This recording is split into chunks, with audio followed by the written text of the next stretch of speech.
The storm began long before the clouds gathered in the sky. It started in the narrow aisle of an airplane thousands of feet above the ground, where a small 4-year-old girl named Ariel Johnson, trembling and frightened, struggled to breathe as two crew members restrained her tiny wrists with cold metal handcuffs. Her soft cries echoed through the cabin, mixing with the hum of the engines, until her voice faded altogether and her body went limp. And at that exact moment, while panic spread among passengers, her father, one of the most respected CEOs in the country, was racing down the airport corridor, unaware that the life of his only child was hanging by a thread. Before we continue, if you believe in kindness, in second chances, and in a world where love matters more than prejudice, please like, comment, share, and subscribe to the channel. And tell us in the comments where you're watching from. We love knowing how far these stories travel. Everything had started just hours earlier, long before the disaster. Ariel was a gentle child with a smile bright enough to warm any room. Her father, Christopher Johnson, was a man admired for his brilliance, leadership, and compassion. Despite his professional success, his greatest pride was being a single father who loved his daughter more than anything in the world. On this particular day, he had to attend a major corporate meeting across the country, one he could not afford to miss, and Ariel, terrified of being separated from him, quietly begged to travel with him. He made arrangements, bought her favorite snacks, packed her little pink backpack, and promised they would have ice cream together as soon as they landed, but none of them knew how fate would twist the day into something unthinkable. When they reached the airport, a sudden urgent call from the board forced Christopher to step aside right after check-in. Their tickets were already scanned, their seats assigned, and the airline staff assured him they would care for Ariel for 8 minutes, just 8, until he returned. They promised she would be safely escorted into the plane. He believed them.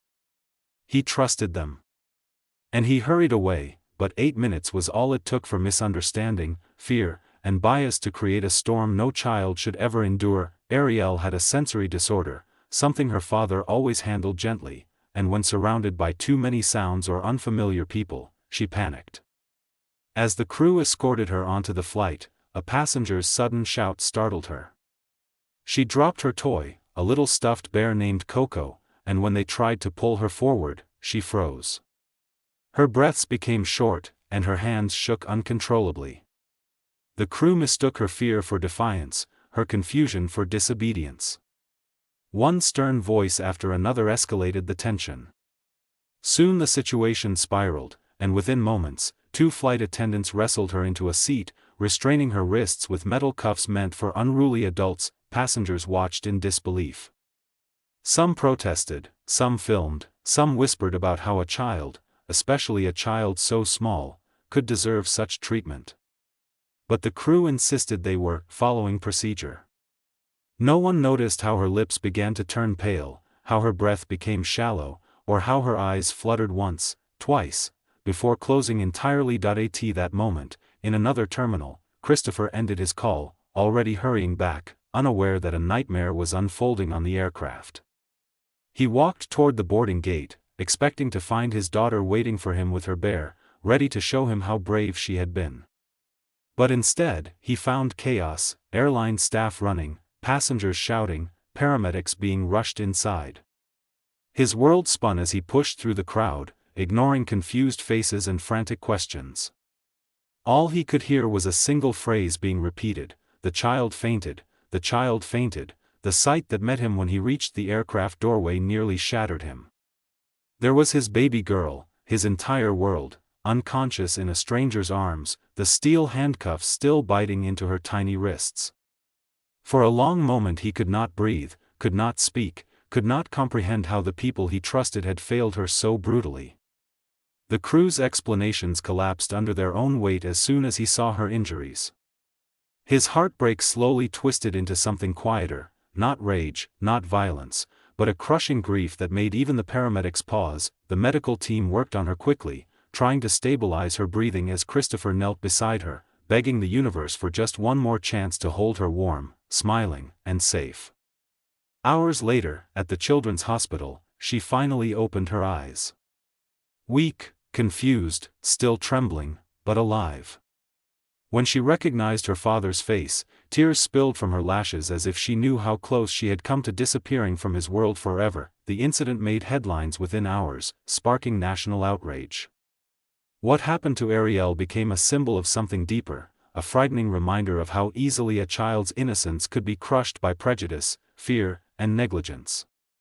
People marched, organizations demanded accountability, and the airline faced a storm so fierce it shook the entire industry. Christopher could have used his influence to destroy them completely.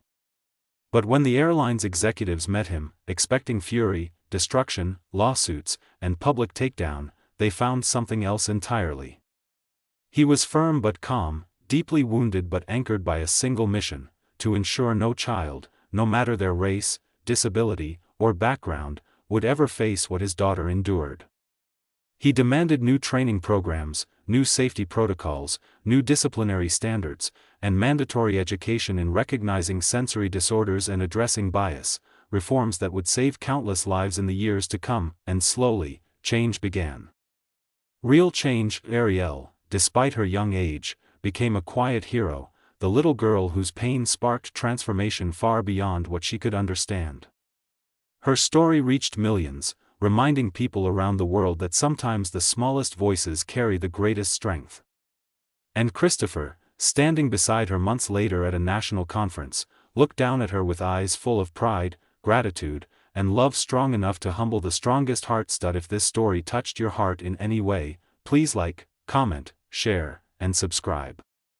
Your support helps us bring more powerful stories to the world and reminds creators everywhere that kindness still matters. Before this story ends, please comment below what lesson you think the world most needs to learn from what happened to little Ariel. And in the years that followed, whenever Christopher looked at his daughter laughing again, holding Coco tightly in one hand and his fingers in the other, he silently thanked fate for giving him another chance, and promised he would spend the rest of his life ensuring that the world she grew up in would be gentler, safer, and far more loving than the one that almost broke her.